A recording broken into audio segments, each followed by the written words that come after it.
Di video kali ini, gue akan bahas 7 nasihat hidup dari para mentor-mentor gue. Sebenarnya nasihatnya ada banyak. Nasihatnya itu banyak banget ya, gue nggak ingat semuanya. Tapi ini 7 yang paling membekas di gue. Atau at least pas dia ngomong itu gue bener-bener kerasa gitu. Dan gue rasa ini bisa jadi bermanfaat untuk kalian. Di sini gue pengen sebenarnya jujur sama kalian.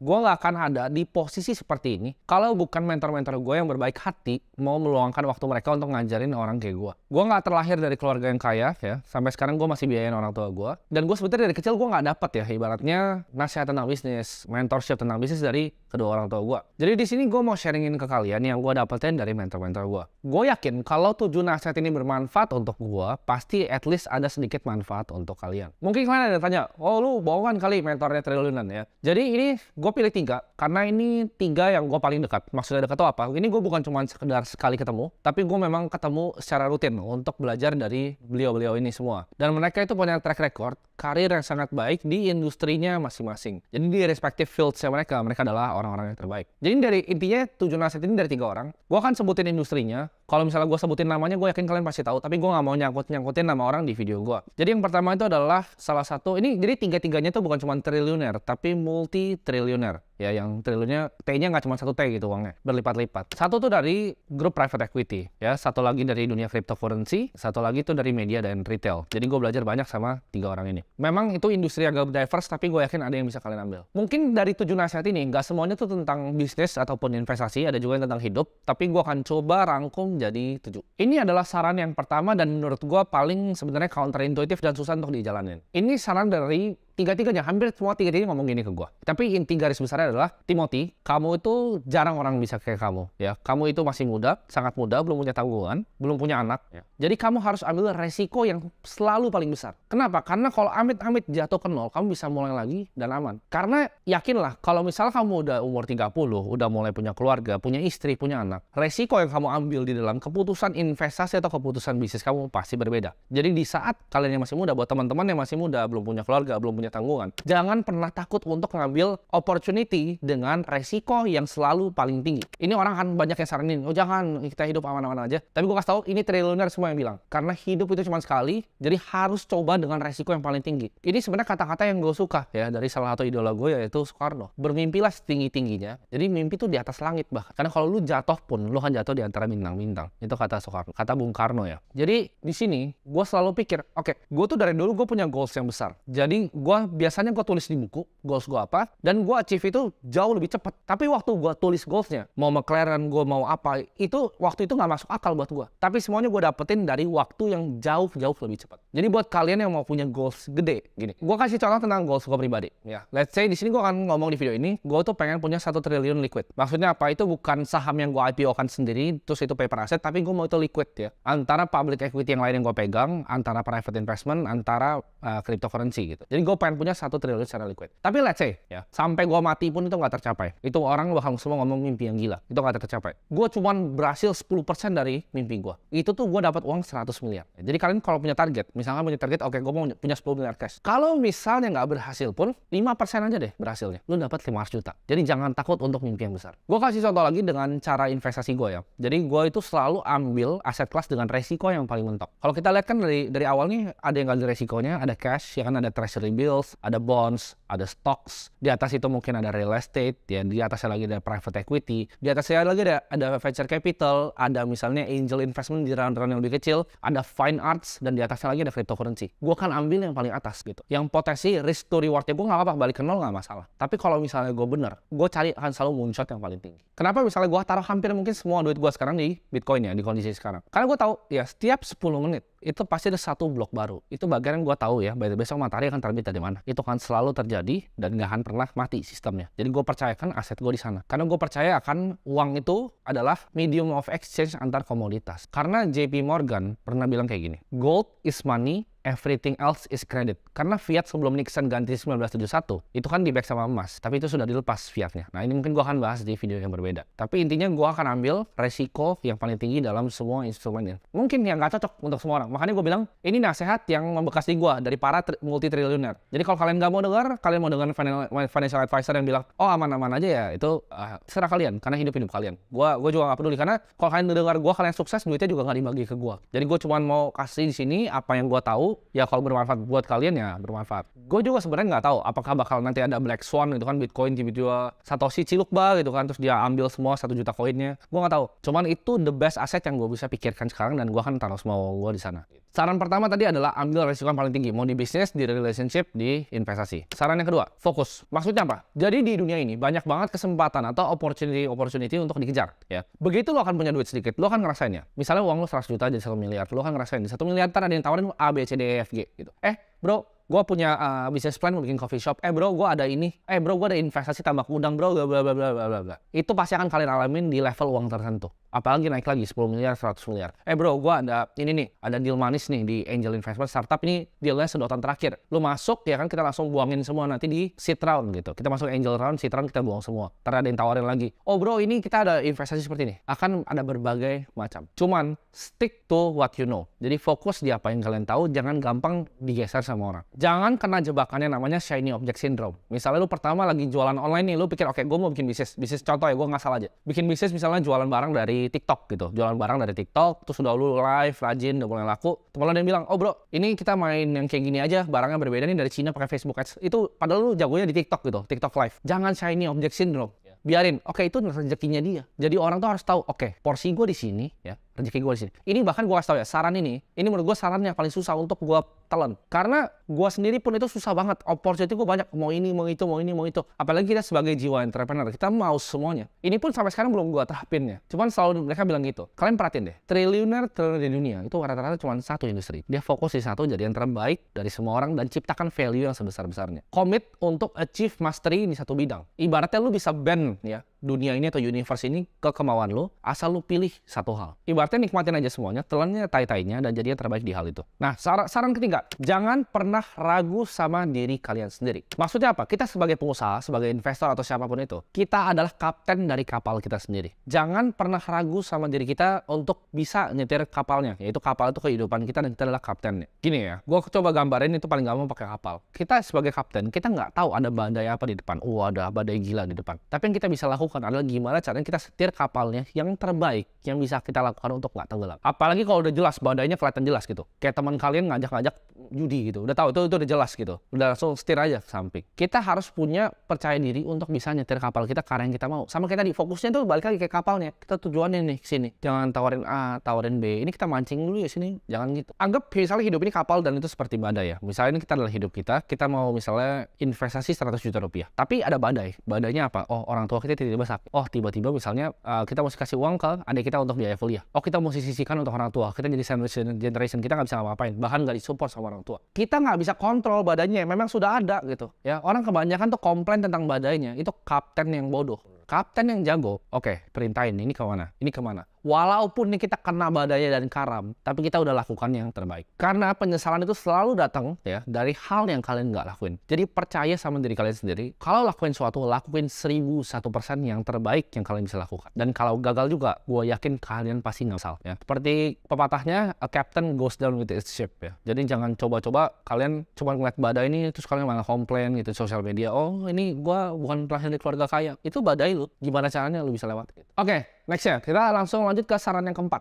Saran keempat ini sebenarnya gue mau taruh paling belakang. Gue mau taruh yang ke nomor 7. Jadi pas gue konsepin videonya, ini buat kalian yang tahu, gue biasa bikin video ini unscripted. Jadi ini gue pikirin sendiri, pakai notes biasanya di HP. Ini tadi yang keempat ini mau gue pindahin ke nomor 7 karena ini saran yang belum bisa gue lakukan. Tapi semuanya kasih tahu gue, tapi gue entah kenapa gue masih belum bisa dengerin. Jadi gue harap gue akan sampaikan juga ke kalian. Semoga ya kalian mau dengerin dari mereka nih, para multi triliuner ini. Semuanya kan ada yang beberapa yang udah berumur ya. Jadi semuanya bilang jaga kesehatan. Cuman ini gue susah dengar ya, kalian itu masih ada rokok di belakang ya. Jaga kesehatan itu jangan ngerokok ya, lakuin yang lain, kurangin gula ya kan, perhatikan dietmu, olahraga. Mungkin kedengaran kayak bullshit, gue juga percaya lah. Gue pas dikasih gitu gue kayak oh ya udahlah, jangan minum terlalu banyak gitu ya. Minum boleh lah sekali-sekali katanya, cuman jangan yang minum setiap malam gitu. Itu sebenarnya gampang untuk dikasih tahu ke orang, tapi untuk gue praktekkan gue nggak akan bilang, karena gue orangnya waktu walk the talk ya. Jadi kalau gue nggak praktekkan, gue nggak akan bilang gue praktekkan di sini. Meskipun gue mencoba yang terbaik ya, meskipun gue mencoba yang terbaik. Nah, saran kelima, jadi ini bagus banget sarannya. Kan saran keempat tadi kesehatan, saran kelima adalah hal yang compounding itu bukan cuma uang ya, bukan cuma bahkan ilmu. Kalian pikir gue ngomong ilmu, enggak. Yang compounding itu bukan ilmu, tapi namanya adalah goodwill atau kebaikan. Jadi ini gue pernah baca salah satu bukunya, gue lupa siapa nulis judul bukunya, itu adalah Influence. Jadi gue akan kredit ke bukunya juga, karena gue sambungin dari sarannya para mentor gue ini ke dalam buku-buku yang gue bacain. Jadi itu gimana cara kalian punya knowledge yang gede adalah kalian sambungin kayak gitu. Jadi kalian punya mental framework sendiri. Nah di buku itu tuh pernah ada, kalau gue nggak salah, tentang orang sales ya. Jadi orang sales ini mau jualan, ada boothnya di depan, yang dilakukan adalah kayak ini. Dia jalan 5 meter ke depan boothnya, dia pegang bunga yang banyak. Dia pakai bajunya sama yang pakai baju di booth ya. Dia cuman kasih aja bunganya. Orang ketanya, ini berapa harganya? Enggak, ini buat kamu. Dia senyum gitu, ramah banget. Orang lihat ke depan, oh bajunya sama, orang beli produknya naik 30% bayar. Cuman karena dia cuma beli bunga kecilnya, kasih. Jadi ini psikologinya manusia. Kalau lu mau bisa influence people, lu harus kasih mereka value. Lu harus kasih mereka kebaikan ya. Jadi kebaikan yang lu tanam ke orang-orang di sekitar lu, itu percayalah, suatu hari pasti akan balik ke lu lagi. Kenapa gue bikin video ini? Kalian tanya, katanya kayak ngapain sih AdSense? AdSense tuh biasa gue sumbangin, by the way ya. Jadi buat yang tanya, oh lu kaya dari AdSense? Kagak, beneran gue gak kaya dari AdSense. Gue bikin YouTube ini karena gue pengen compound goodwill gue ke kalian. Karena you never know, suatu saat ada satu dari kalian yang jadi founder apa gitu. Tiba-tiba kontak gue lagi bilang, kok dulu gue pernah belajar dari video lu. Itu akan bikin gue senang banget, dan siapa tahu kita bisa partneran ke depannya. Jadi yang gue lakukan adalah gue menabur kebaikan, karena gue jujur dalam hati gue mau jadi kalian orang yang lebih baik ya. Orang yang lebih baik secara finansial, orang yang lebih baik secara bisnis kalian grow, investasi kalian juga grow. Karena dengan 3 ini gue yakin kalian akan jadi manusia yang lebih baik. Ini contoh, lu misalnya bayarin teman lu makan, walaupun lu gak ngomong ke dia, tapi next ya biasanya dia akan tawarin, oh gue yang bayar kali ini. Nah itu kebiasaannya manusia. Jadi kalau goodwill tuh kalian compound, itu juga compoundingnya begini, scale-nya linear ke atas. Jadi relasi yang gue selalu bangun, kalian tanya, gimana cara gue bisa punya mentor ya kan, apa yang harus gue lakukan? Relasi ini yang gue bangun, itu gue jaga dengan sangat baik. Ini sedikit tips kalau ketemu orang baru, selalu ingat namanya. Ini dari buku Dale Carnegie, How to Win Friends and Influence People. Nama orangnya itu adalah hal terindah di kupingnya mereka. Jadi selalu ingat nama orang pas pertama kali ketemu. Jangan lu lupa atau bodo amat namanya siapa. Ingat namanya orang, karena gue yakin mereka pasti akan ingat. Dan terus tumpuk bantu orang lain tanpa minta balasan apapun. Bantu dengan hati kalian, bantu dengan kebaikan kalian. Ini mungkin sarannya kalian bakal bingung, kenapa nggak ada bisnis investasi yang kenapa jadi begini saran hidup gitu. Tapi ini yang menurut gue paling berbekas di gue ya. Jadi gue nggak coba untuk jadi Mario Teguh. Gue paling nggak suka ya kalian bilang, oh makasih bang ya, motivator. Gue serius, gue tuh bukan sama sekali motivator ya. Jadi jangan klasifikasiin gue sebagai motivator. Gue cuma pengen sharing apa yang gue tahu. Oke, saran yang keenam ya dari semua konglo ini. Caranya adalah punya super long term mindset. Jadi punya pemikiran yang super jauh. Bedanya orang nggak punya duit sama yang punya duit. Orang yang nggak punya duit mikir, oh ini hari ini makan apa? Oh hari ini cari duit dari mana? Oh hari ini kita mau nipu siapa? Sedangkan orang kaya, mereka mikirnya jauh ya. Orang wealthy itu mikirnya jauh. Jauh esen 10, 20, dan 30 tahun ke depan, apa strategi gue dan apa yang gue mau eksekusi day by day. Panjang mikirnya. Nggak cuma beli saham, oke 1% kabur. Bisa ya. Jadi ini gue nggak akan mengeneralisir, nanti dipotong lagi. Jadi gue nggak akan mengeneralisir semua. Bisa ya. Tapi mau duit berapa? Apakah duit 1 triliun mau tektok kayak gitu? Jawabannya enggak kan? Nggak ada kan yang kayak gitu ya. Semuanya pasti cari cara paling efisien untuk bisa punya long term thinking. Caranya adalah kita punya plan yang panjang dan kita bisa stick secara disiplin untuk eksekusi plan itu. Jadi kita bilang, oke, gue mau bikin toko kelontong gitu. Toko kelontongnya gue mau ekspansi 10 tahun ke depan. Lu fokus disiplin gitu. Nggak lihat kanan, nggak lihat kiri. Oh temen jualan ikan hias, mau ikan hias. Oh temen jadi videographer, mau jadi videographer. Nggak. Toko kelontong, 10 tahun disiplin. Oke, gue datang setiap hari. Orang hari Minggu tutup, gue buka hari Minggu 24 jam. Kerja lebih keras dari semua orang, punya disiplin dan punya tanggung jawab. Ini sebenarnya yang paling susah untuk gue lakukan karena gue adalah anak muda ya. Jadi gue ngerti banget kesusahan ini. Gue tuh nggak bisa mikir long term gitu. Gue pengen mikir, oh ini cuan cepat gimana caranya. Cuman semua orang itu bilang, lu mau kayak gitu mau sampai berapa sih uang lu?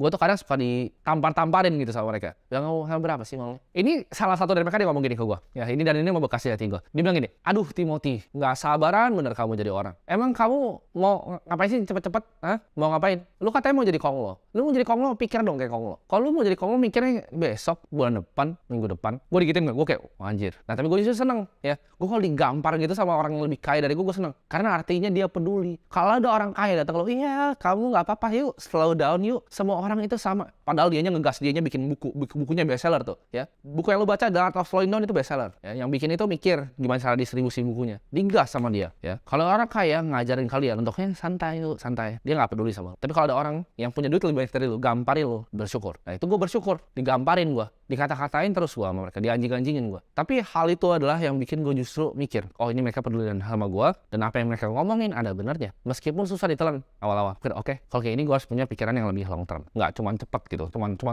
hit and run, tembak hit and run gitu. Cari plan yang long term, yang kita bisa stick secara disiplin. Oke, saran yang terakhir, yaitu saran yang ketujuh. Ini akan lebih condong ke investasi ya, daripada bisnis dan daripada kehidupan. Ini probably yang merubah semua hidup gue dan semua cara investasi gue. Ada satu yang ngomong gue ini. Hal terpenting dari sebuah investasi, apapun itu ya, adalah cuma satu kuncinya Timothy. Asset allocation. Waktu itu gue nggak ngerti maksudnya apa. Cuman kalau secara simpelnya, gue akan gambarin kalian begini. Orang tuh terlalu banyak di sosial media ya, apalagi influencer saham, finance, keuangan. Wah, pamer 3%, cuan, 2%. Bahkan teman kalian banyak tuh di Saudi. Pertanyaannya masuk berapa? Lo masuk berapa, bos? 1%. Ya, lo cantik kasih berapa? Dirt money 10%, lo beggar kali 2 20%. Berapa yang lo masuk ya? Jadi asset allocation ini adalah kuncinya. Aset yang lo masukin ke hal yang lo punya conviction itu berapa? Lo bisa lihat ya. Semua triliuner ini yang gue sebutin di sini, mereka tuh concentrated semua di satu bisnis rata-rata. Ya satu atau dua bisnis atau udah beranak konglomerasinya. Satu bisnis yang kayak gimana? Contohnya misalnya, rata-rata orang kaya itu mereka nggak beli saham, tapi mereka bikin saham. Ya mereka bikin perusahaan dengan governance yang bagus, mereka masukin IPO di bursa. Karena valuasi yang real adalah valuasi dari bursa. Itu adalah valuasi yang paling asli. Ya kalau kalian ngomong, startup bla bla bla, raise 400 juta dolar, bullshit. Real valuasi itu adalah ada di Bursa Efek Indonesia. Begitu saham udah listed, uang kalian yang tadinya cuma di angan-angan jadi paper asset. Rata-rata yang gua sebutin di sini, mereka concentrated positionnya. Jadi pegang 20% dari